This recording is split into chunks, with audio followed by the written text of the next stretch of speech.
By what name are you known? There are some who call me... Tim? Welcome to another episode of Timmy Talks, the channel where we talk old school magic. And today we are back at the Camel Trophy in Arnhem, the Netherlands. And we are now in round number 4 of this prestigious tournament. And please remember, this is a gentleman's event, meaning no Library of Alexandria and no Mind Twist.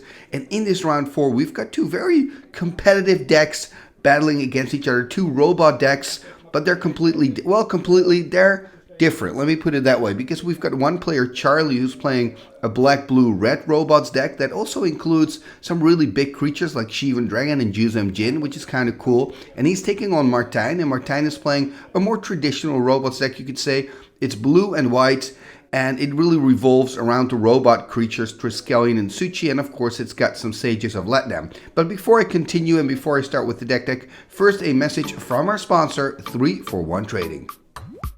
3for1 Trading is one of Europe's leading Magic the Gathering retailers. Their online shop has a fantastic selection of high-end Magic cards, especially for vintage, legacy, and yes, old school Magic players. They now exclusively offer my community free, fully insured and fast worldwide shipping on all their high-end singles, full sets, and out-of-print sealed products. They upload new cards every Wednesday and have weekly sale offers and reductions waiting just for you. Use my code TIMMY to get free worldwide shipping on your first order over $500 or euros. Have fun ordering those cards, and thank you 3for1 Trading for sponsoring this video.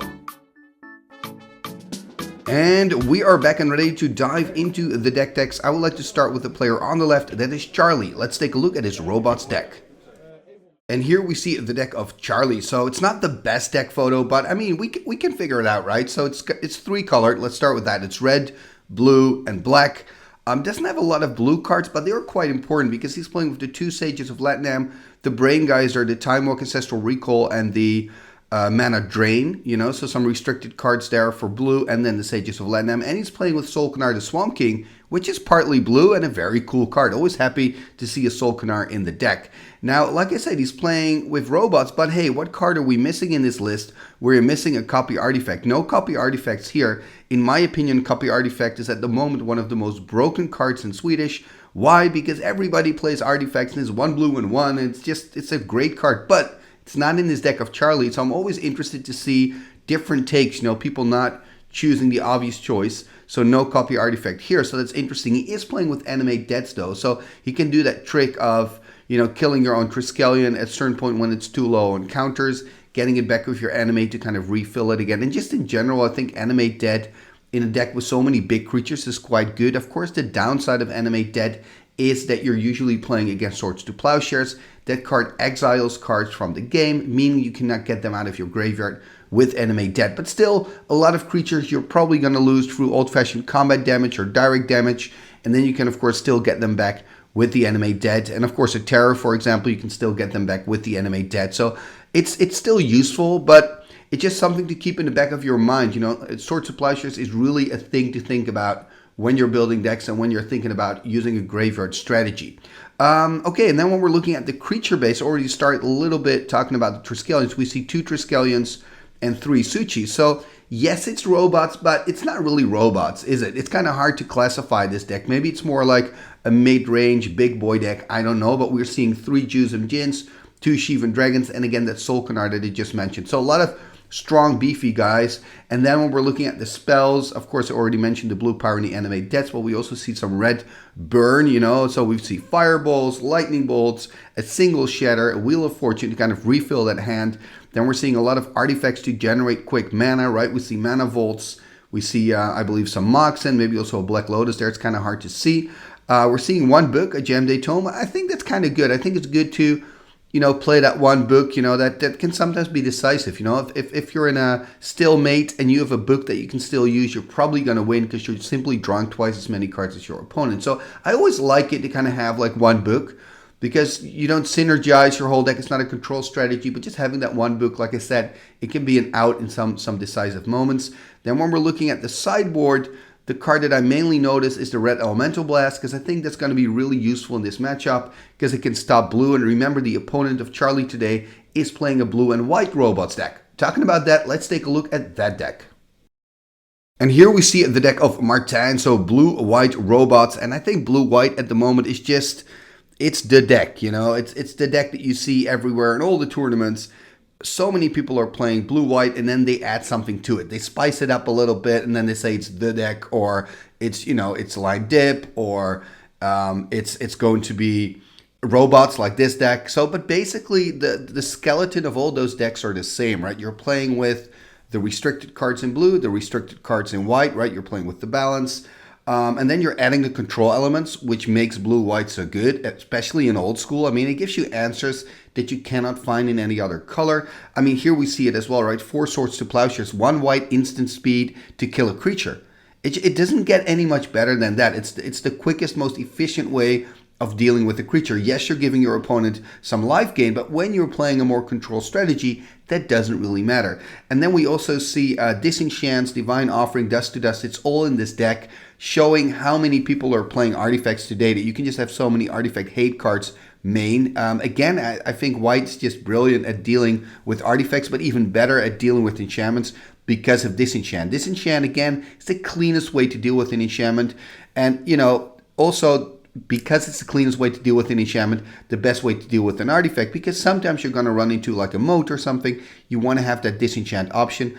And just the fact that it can also take out an artifact, that makes it so much better than, for example, a Shatter. You know, Shatter, same casting cost, doesn't take out the enchantments. Divine Offering, another card you see more and more. You see a lot of players playing 3 Disenchant, 1 Divine Offering because of that life gain. Life gain, when you're playing against a lot of 12-bolt decks that are also quite popular in the format, you know, having the Divine Offering for that little bit of life gain can kind of give you the oxygen you need to stay alive and win the game.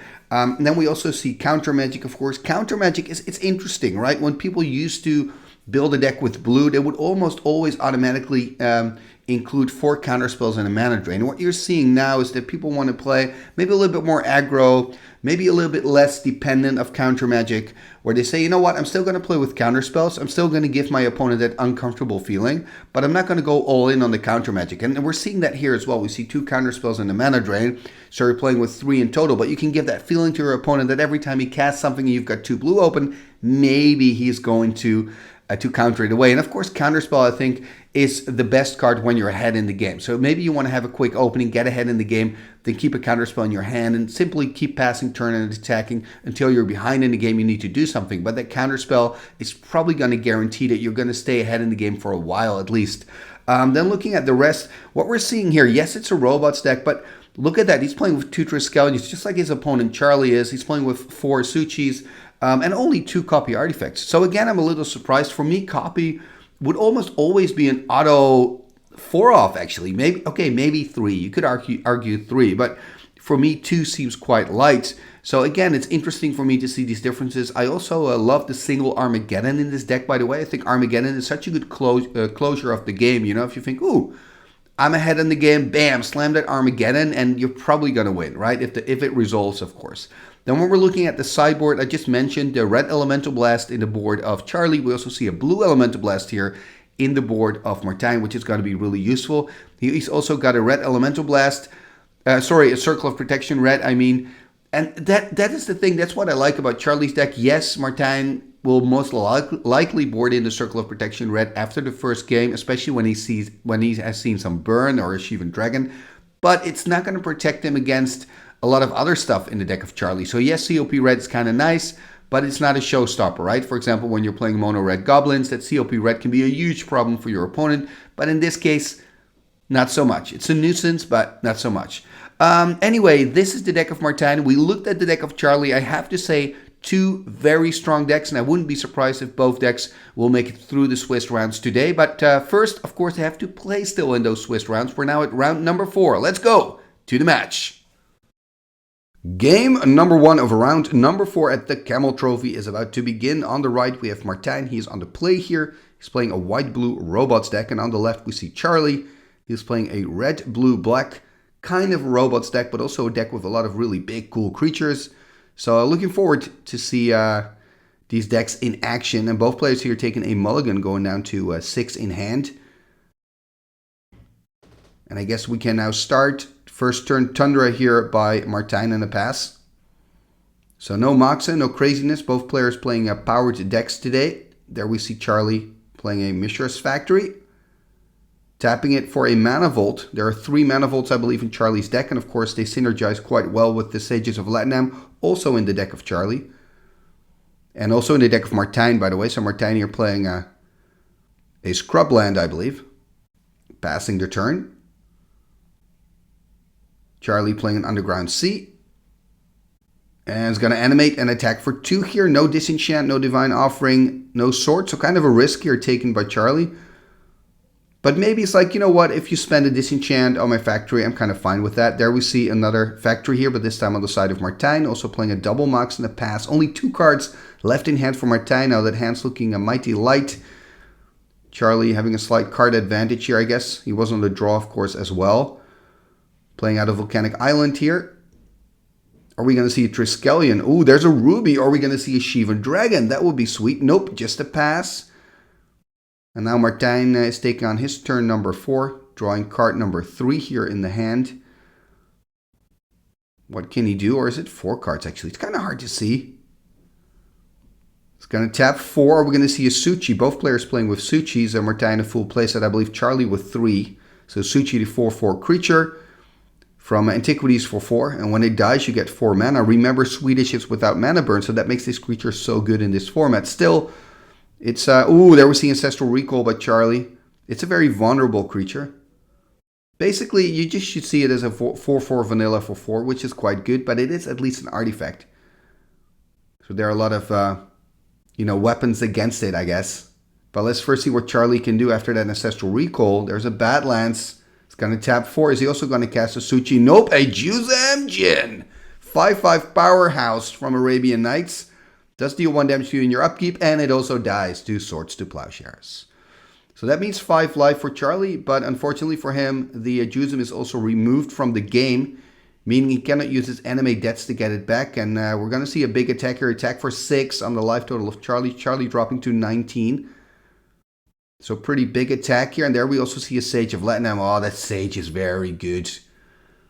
Sage is such a great draw engine. And I think if you're Charlie, if you have that Bolt, because I think I saw a Bolt in hand earlier, Bolt the Sage. Charlie, trust me. You're going to be happy if you do that. And now still has Summoning Sickness, Bolt the Sage. But maybe that one card that isn't a Lightning Bolt, that could be the case. We'll see. And we do see Charlie kind of arranging his duel, so I guess he wants to do something. Going to tap 4. There's another Juzam Djinn. Juzam Djinn number 2 hitting the board. And there's the Bolt. Yeah, very good decision, Charlie. Very good decision. Because the moment you don't Bolt it, it doesn't have Summoning Sickness anymore. In response, it can still get a card. If it chump blocks, for example, your Juzam on, let's say, the Suchi, before damage is dealt, you can sack it, get a card. There's just so much value you can get out of it. And I think this Juzam now is a serious problem for Martijn if unanswered. And look at the hand of Martijn, by the way. Only 1 card left. Passes the turn you back to Charlie. So it's looking good for Charlie. Charlie, of course, taking a damage from his own Juzam here, dropping to 18. The thing is now, if you're Charlie, do you want to attack? Because Martijn can, of course, double block. He is going to attack here. Ooh, he's not going to double block. Not taking the risk. It's a big risk, though. Then he would have to animate the factory. And if before blockers are declared, he would destroy the factory. Or actually, before damage is dealt, I mean. That would be a serious problem. Charlie here playing Solkanar, the Swamp King. This is such a cool card. And remember, it's got Swamp Walk as well. And look at that. He's got a Scrubland. So it's unblockable for Martijn. Martijn in serious trouble now. Looking at 10 damage on the board. Will have to be forced to probably block the Juzam if nothing changes here about the board state. There we see a Plains and a pass. Yeah, this is going to be a painful moment for Martijn. Probably going to see an attack here for 10. First the Mox Sapphire. Yep, there's the attack into the red zone. And I mean, he cannot block, exactly, he's thinking about what to block, but he cannot block the Swamp King. Has to block the Juzam, taking 5 from the King, dropping to 8. And I mean, the only thing where this is good for Martijn slightly is if that one card in hand is a Balance. Balance can get him back into the game. But remember, balance, of course, being a one-off as it's a restricted card. There we see another Juzam. Charlie really going for it. I think I wouldn't have played the Juzam here, to be honest, because of that option for balance. But I guess it's not there. Picking up the cards. You know, I'm always a little bit too conservative, maybe sometimes, you know, keeping a creature in hand because I'm afraid of balance and then my opponent mind twists. But I guess in this format, remember, gentlemen's games, they're not playing with mind twists. Then again, if Martijn would have gotten like Swords to Plowshares from the top, that would have bought him another turn. Let me know in the comments, would you have kept the Juzam in hand or would you have played it out like Charlie did? Doesn't matter. I mean, Charlie still won it, but I'm just always wondering about these plays. What's wisdom and what's not? Let me know in the comments below. And now both of these players are going to dive into their sideboards and we will catch back up with them in game number 2. Game number 2, here we go. Let's see if both players keep their hand. I guess the answer is no. Charlie taking a mulligan again, going down to 6. Martijn, of course, on the play. He's still keeping his 7, it seems. And we're off to the races. Look at that dual Mox for Martijn. Passing the turn, so perhaps a Suchi the following turn. Let's see what Charlie can do in his opener. That's a mighty big ring you've got there, Charlie, by the way. There on your finger there of your right hand. Anyway, starting with a Mana Vault. Kind of got distracted by the bling. There we see a Suchi from Martijn, turn 2. So that's some early pressure. I wonder if Charlie's going to cast a Suchi of his own. First an Ancestral Recall. Again finding Ancestral. Man, that's nice. Finding it in game 1 and finding it in game 2. Ancestral, in my opinion, Ancestral Recall, the best magic card in the game. Tapping 4, there we see a Suchi. So both players now having a Suchi. Suchi heavy at the moment, as to be expected in this specific matchup. Charlie playing with 3 Suchis, Martijn playing with a full playset. Martijn putting his Suchi into the red zone, offering a trade. Yeah, this is a moment for Charlie. Are you going to take the trade here or are you going to take the damage? You're still on 20. Yeah, I think I would have done the same thing. I would have just taken the damage for now. Dropping to 16 here. There we see a city and, oh, Brain Geyser for 3. So also drawing 3 cards just as Charlie did. Has to take a damage, of course, from the city. Ooh, forgetting. Yeah, he is taking the damage. Good job, Martijn. For a moment there, I thought you're forgetting the damage. Taking the damage, though, going to drop to 19. And also Charlie taking a damage from his own Mana Vault. Going to drop to 15. So yeah, both players now have drawn some extra cards. Let's see what they can do with them. Charlie playing another Underground Sea. If he's got a Sage, it will be quite nice, right? He can play the Sage next turn, sack the Vault to the Sage. But I guess that's not the case. Attacking here with his Factory. Going to put Martijn on 17. Passing the turn. So things are looking up here for Martijn. Can again offer the trade and see what Charlie does. First is going to take a moment. I mean, maybe he's got a Divine Offering or a Disenchant to answer the Suchi on the side of Charlie. Could just swing in for 4. That could be an option as well.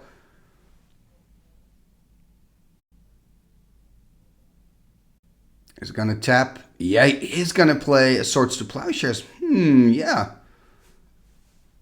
That's kind of okay, right? Because you keep your own Suchi, and the 4 life he gains you're going to take away straight away with your Suchi. So, makes sense.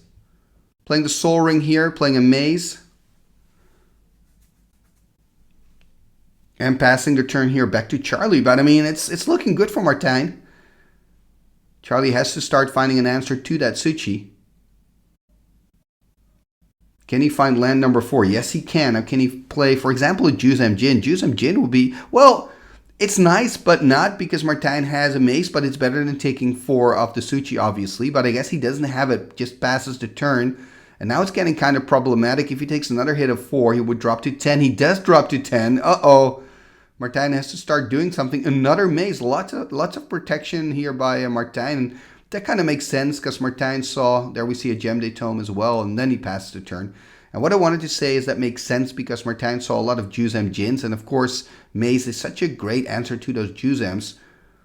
And Charlie here about to tap 4. He is, and we see another Suchi. So, I mean, this is a decent blocker, right? Ooh, Counterspell, though. Countering away the Suchi. Martijn dropping to 15. Untap, upkeep, and draw. So he's now able to attack. Put Charlie on 5. Also animating, of course. Yeah, he can put him even lower. Going to put him on 3. Oh, it's looking mighty bad for Martijn. Sorry, for Charlie. It's looking mighty good for Martijn.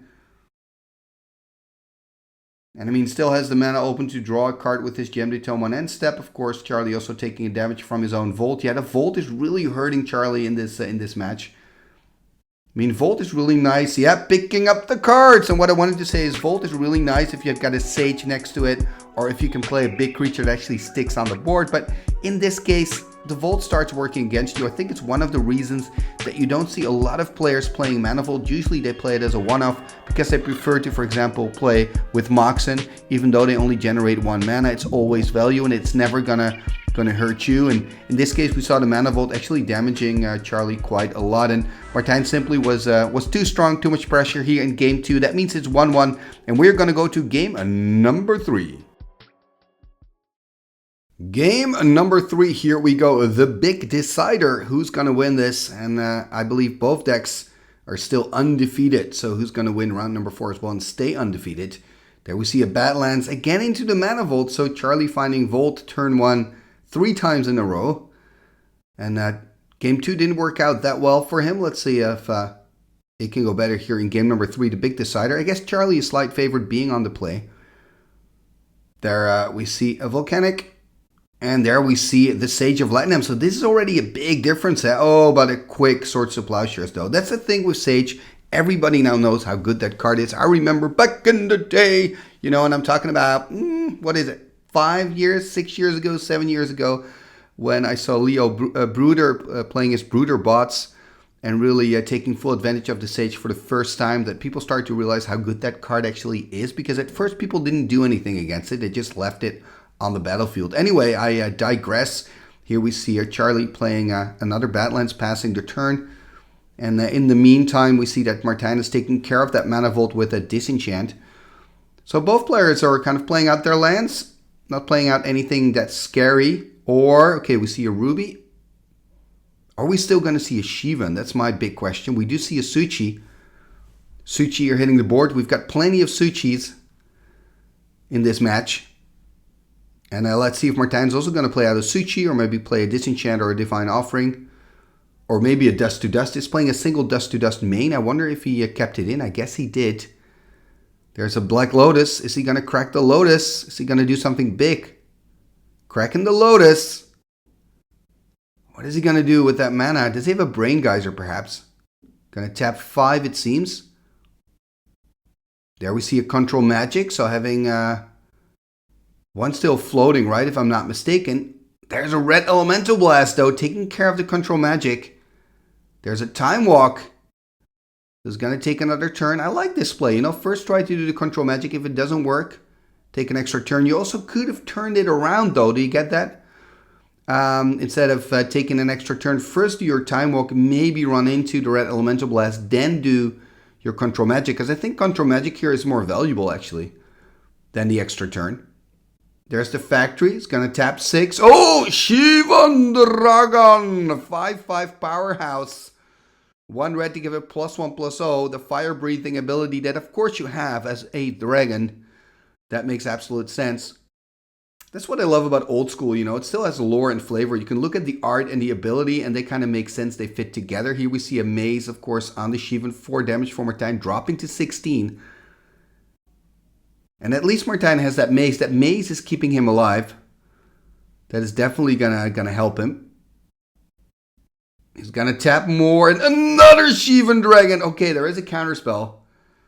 Kind of happy and unhappy about that. You know, the counterspell means we still have a match on our hands. But it would have been cool to see 2 Shivans on the board instead of 1. But unfortunately, that Shivan's gone. But look at this, Martijn just passing turn. He's in top decking mode. He's actually in a pretty bad spot here. Probably Martijn's going to animate that Factory as well. Oh, this Sinkhole. Another counterspell though. Counter magic is what is keeping Martijn alive here, but barely though, because he is taking lots of damage. There we see a Strip. There's a Mace, taking 4, dropping to 8.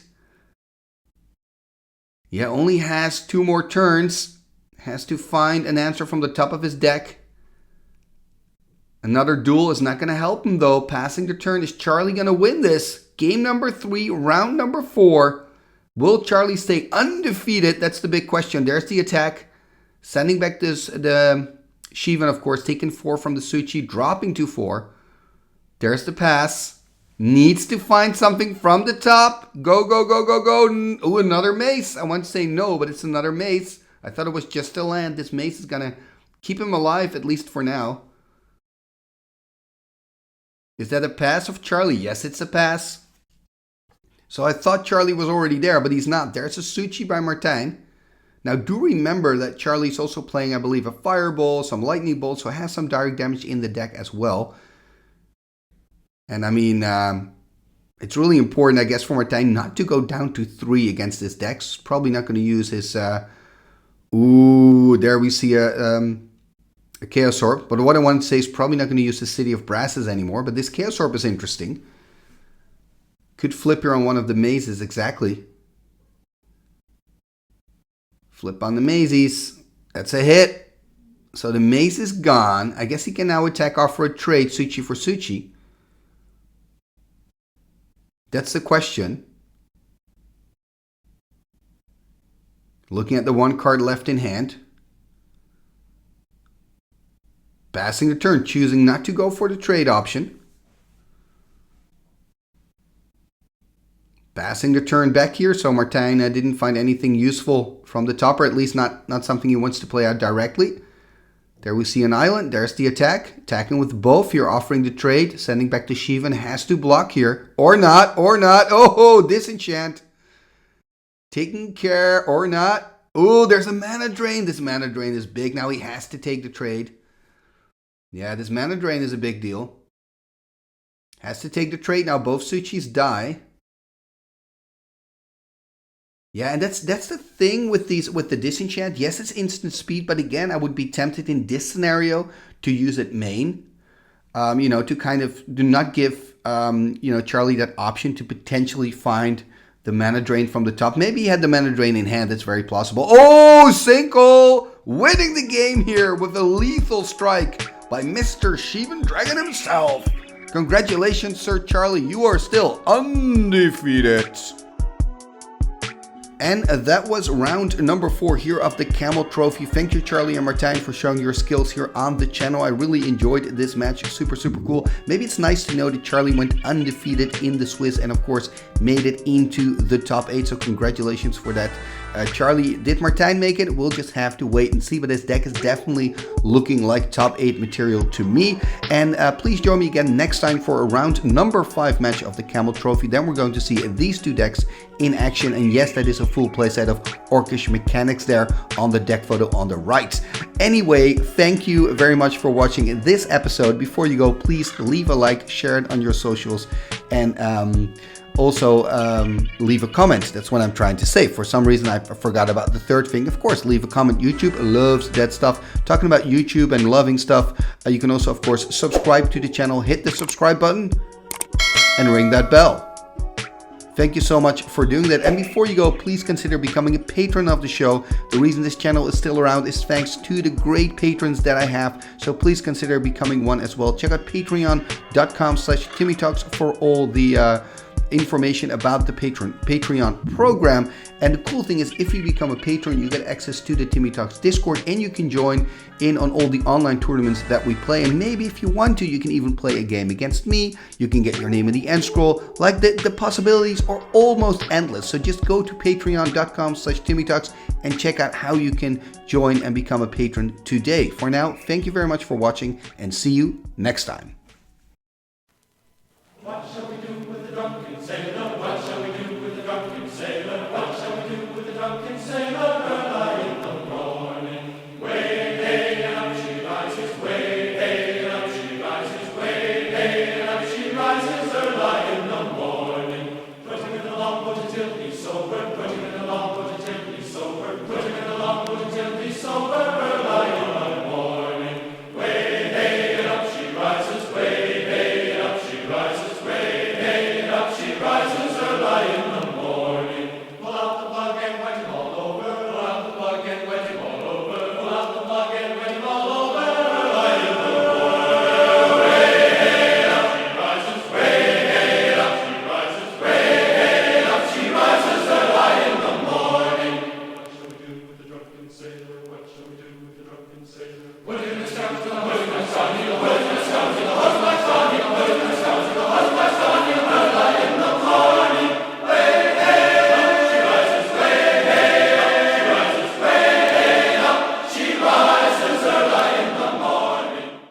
Igitus figitus sumba kazee.